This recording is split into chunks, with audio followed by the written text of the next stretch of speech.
Well, we have had another fascinating conversation on the Next Stories calls. And the Next Story calls are based on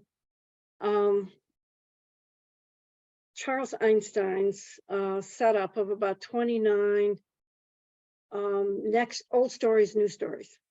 And the old story is pretty much what society has based its truth of what is on.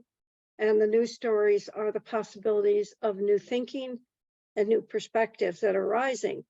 And the discussion always is, well, what evidence is there of the old story? And yeah, most of the time we agree that's the old story. And then the next question is, well, what is this new story? Is this what we need? And if it is, how do we make it happen? Will it give us a better future for humanity, for the generations rising? And today's was really interesting because this is probably the first time where I don't totally agree on either of the old story or the new story. Basically, the old story that he proposed was this: consciousness is the byproduct of brain electrochemistry and ceases upon death. Now that depends on your definition of what consciousness is.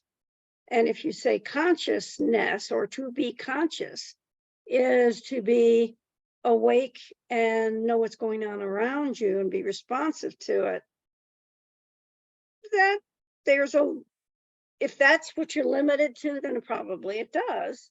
That certain function probably ceases upon death. But in my work and in the work of a lot of the people that are on the discussion group, is consciousness means a lot more than that. It's an unlimited capacity of perception.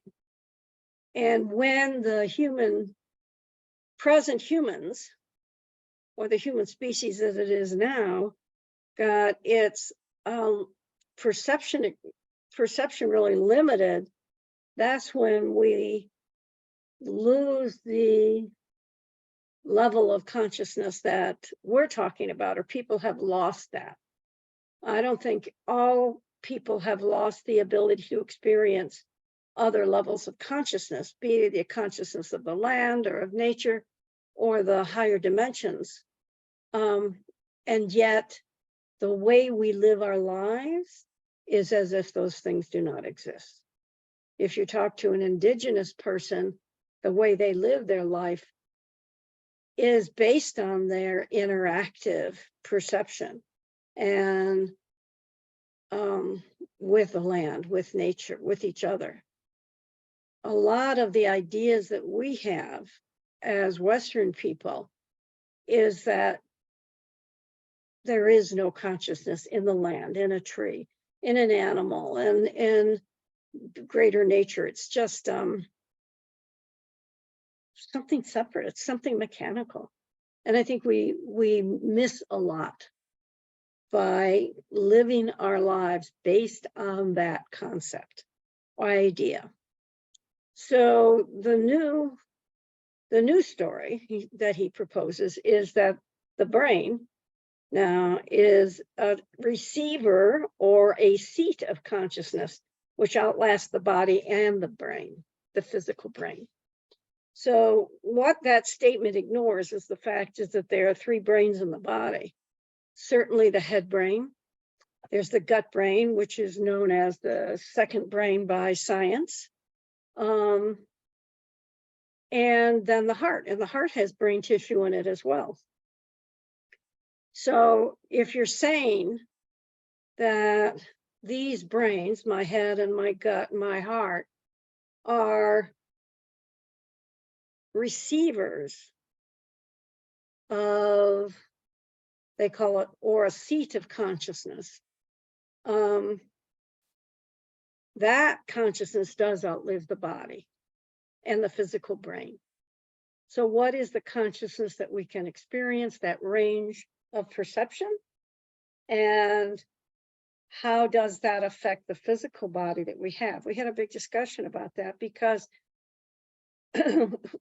the brain, I listened to this show on PBS. It's the Nova series. And one of the things, the shows was the brain who's in control. And it really showed how the brain chooses what we can be consciously aware of. And it's based on what's kind of programmed into it by our culture, by our experiences. So we always have a perspective in the brain itself that says, well, she can't see that we won't show her that, and so you have, somebody called it a calcified perception system that really doesn't let us know everything that even our physical body is aware of. And so what we're conscious of is a very small portion of what the physical body itself is aware of. And then there's the additional awareness experience of higher dimensions of etheric forces that people talk about in their experiences of bringing prana or chi into their bodies, of experiencing connection with a tree, connection with a bush, connection with the land, experiencing a memory that the land held. These are all beyond the calcified brain limit of what we think is being conscious. But consciousness is a spectrum that's far beyond even our experience, our ability right now to define. And what we did realize was that we are in a time where energies are coming in that are helping our bodies and our brains, both the gut and the head brain, accommodate to these new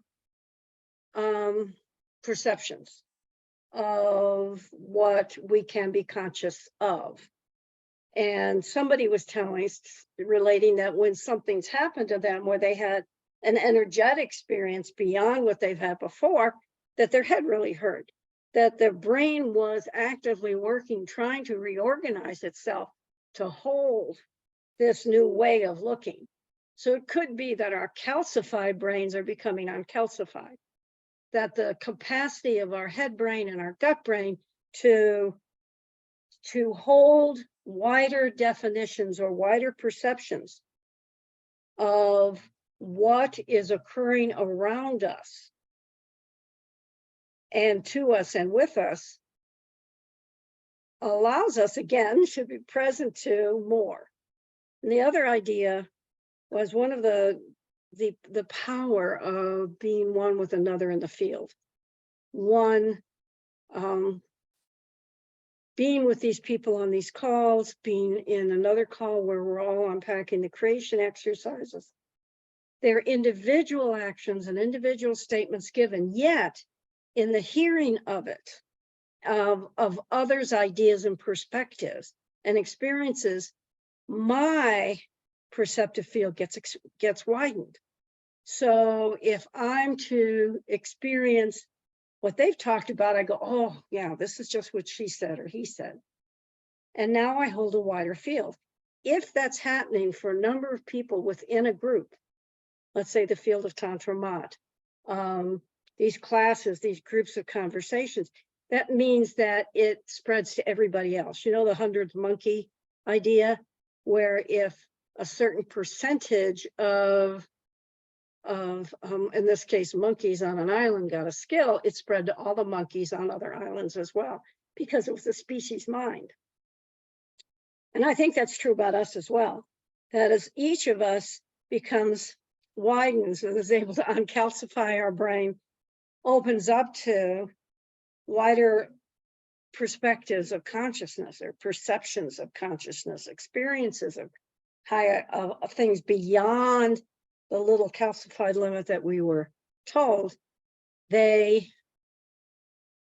brains reorder themselves, figure it out, and that capability then becomes everybody's capability.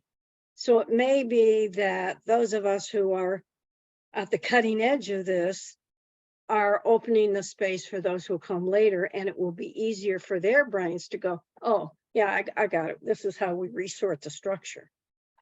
Because what I do know is that when a baby's born, there isn't a lot of information in the brain, but the glial cells have created a structure where things can be sorted and where information can be categorized. And you know how babies are. They just suck up everything that's going on around them. They're looking, they're listening, they're tasting, and all that data is going into networks that were previously set up. And then as you live, as you have different experiences, as you are educated or told what is right or wrong, all of those new neural networks are formed, new networks are connected, so that you end up with a brain that has a lot of interconnections and pathways that can be life enhancing, can be life defeating. When we're at this stage in our lives where we're saying, I really don't need those life defeating connections anymore, then you do things like write your creation exercises so that you have a lot of life enhancing, life generating phrases. You start stopping yourself from saying a negative phrase. You know, that was a practice I had years ago, where every time something would slip out of my mouth that was mean about me or mean about somebody else, I said, no, I'll take it back. So eventually what the brain builds is different options for all these phrases or objects or ideas. And I know that in the work of being in these discussion groups, my brain has expanded its options for thinking about, responding to, and choosing. And this is all about choosing. The more we allow ourselves to perceive more, the greater our capability to perceive more and to make choices. So what I would say to Mr. Eisenstein is, the brain is not the seat of consciousness. It is the vehicle by which we perceive consciousness. And that consciousness is a function of our life experience and being open to more, and to more that is life enhancing, life generating, and to be able to classify all that experience into a physical system and a mental mind system and a knowing of the spirit. So my sense of is that we are all spirits as part of one human soul.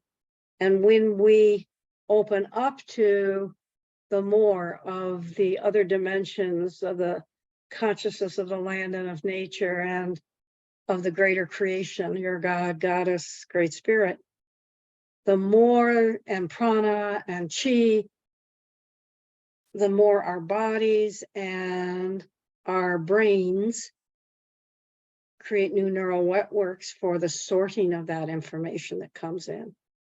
And the more that you hold that, and I hold that within myself, the more that kind of brain organization is available to other people as well. So it's a lot to think about. Our hour passed very quickly, and we know that we want to discuss it more, and we could discuss it for hours. I wish you a good discussion too, and I hope I've made you think a little bit. Take good care.